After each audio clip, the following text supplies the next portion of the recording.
What's up, Star Wars fans? This is Urban Acolyte TV, and my name is Prince.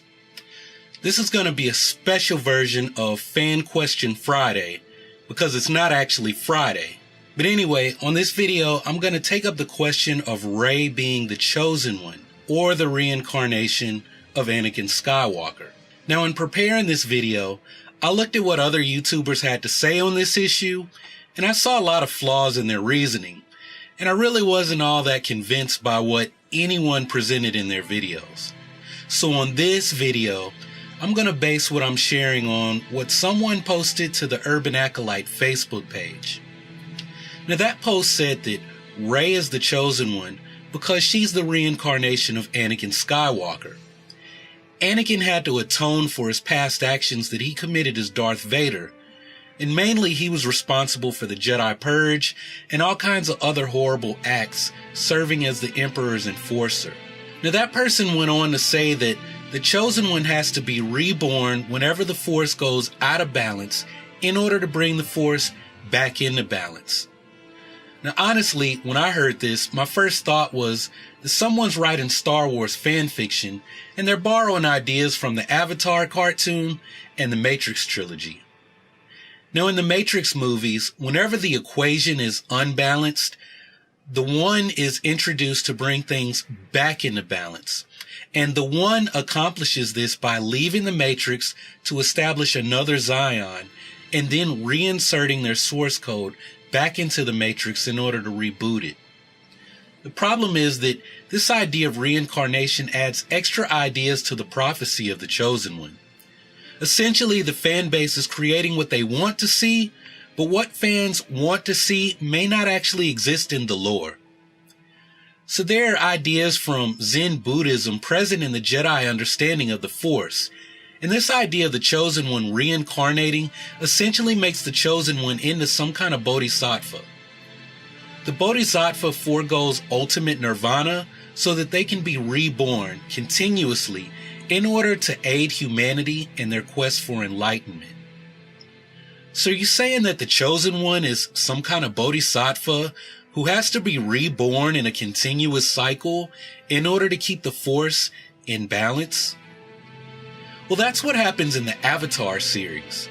The Avatar is a type of bodhisattva foregoing ultimate nirvana in order to assist in a continuous fight against the forces of darkness.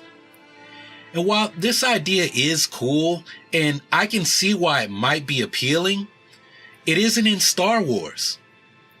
Even if we were to say that the prophecy of the Chosen One said that their purpose is to continuously strive to put the Force in balance, the Jedi didn't know how to interpret that prophecy.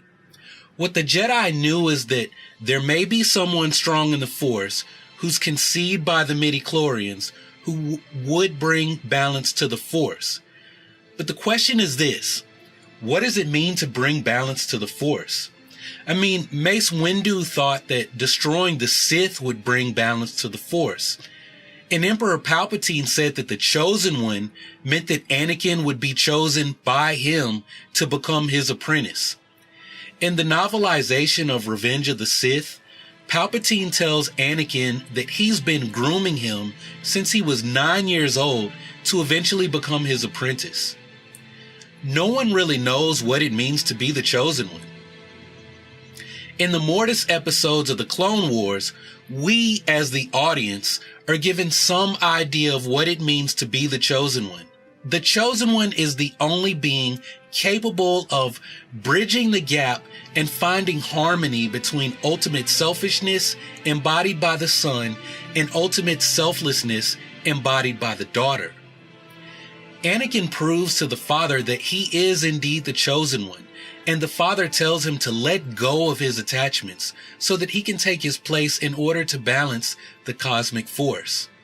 Of course, Anakin is unable to let go of his love for Padme, his devotion to his friends, and his desire to bring peace to the galaxy. So Anakin's inability to let go of attachments prevents him from bringing balance to the cosmic force. So this brings us to Rey. Is Rey the Chosen One? Is Rey a reincarnation of Anakin? Is the chosen one some type of bodhisattva? I don't know if this idea of the bodhisattva exists in Star Wars. There are other ways of knowing the Force, so perhaps some other Force users and Force worshippers believe in reincarnation. The Jedi and the Sith do not.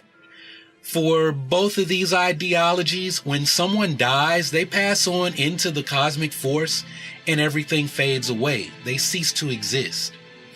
In Return of the Jedi, we see Anakin appear as a Force ghost. The way I interpret the theology of Qui-Gon Jinn and the Force priestesses is that if someone becomes a Force ghost, they have achieved a type of immortality.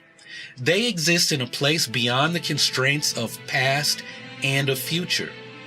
And to me, this is like going on to ultimate nirvana. If one retains their consciousness beyond death, they go to the Force, but something remains. And in the Tao Te Ching, a line in passage 33 can be translated as saying, "Those who retain their center endure, but those who die but continue to exist are immortal." This is what it means to become a Force ghost in Star Wars. When Anakin appears as a Force ghost, he has learned to retain his center, and his consciousness persists after death of the physical body. So could someone decide to reincarnate? I'm actually not able to answer that question, but neither are you. That idea would have to be introduced into the lore by someone from the Lucasfilm story group. And if we're making Anakin into a Christ-like figure, then I wouldn't think that Anakin would reincarnate as a different person, meaning as Rey. He would more likely manifest as Anakin Skywalker, much like the resurrection narratives describe Jesus of Nazareth in the Gospels. If we're looking at Anakin as something like a Taoist immortal or achieving full Buddhahood, then I don't think he reincarnates at all. He is in his ultimate realized state, and he will persist in the cosmic force as Anakin Skywalker. As for Anakin needing to reincarnate as Rey to make up for his past transgressions, well, he's transcended the laws of karma that you want to assign to him. He's moved beyond this binary understanding of dark and light sides of the Force. The fact is that the Force will always go in and out of balance. The Jedi themselves don't even know how old this prophecy is regarding a chosen one, but they managed to bring the Force into balance for as long as their order stood. The biggest issue that we see in The Force Awakens that needs to be addressed is that Luke Skywalker has vanished. The First Order has risen from the ashes of the Empire, and they will not rest until the last Jedi has been destroyed. This person, Supreme Leader Snoke, is likely another dark side Force user. And Kylo Ren, Luke's nephew, Anakin's grandson, has forsaken his Jedi ways so that he can become a student of the dark side. The First Order comes from the dark side, and we see that the dark side is on the attack in this movie. There are other people who use the Force, like Leia and Maz Kanata, that want to take the fight to the First Order, but they need Luke. We hear that from Lord Santeca at the beginning of the movie. The Jedi need to return to help the fight against the First Order and the dark side. The Jedi need to return in order to restore hope. So we have this young woman named Rey. She's young, the Force is strong in her, but she's untrained. She can become the person who is the new symbol of hope to the galaxy. Rey can be the one who brings other people, other Force-sensitive people, back to Luke so that Luke can finish what he started. And that was creating a new Jedi Order and really restoring balance to the Force through restoration of the Jedi. It seems that all of the focus is on Rey and how she should be the chosen one to bring balance to the Force. But what about Luke? We actually know that Luke is a Skywalker, and he still has a job to do. Anakin destroyed the Sith to save Luke, and in the process, Anakin fully acknowledged the twinkle of the light that remained within him.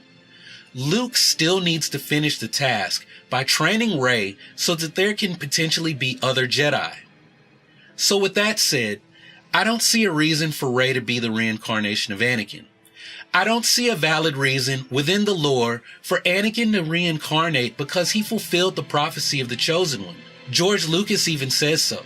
And I can't see a reason for Rey to be Anakin in the story that's still unfolding in the new saga. So let's just let Rey be Rey.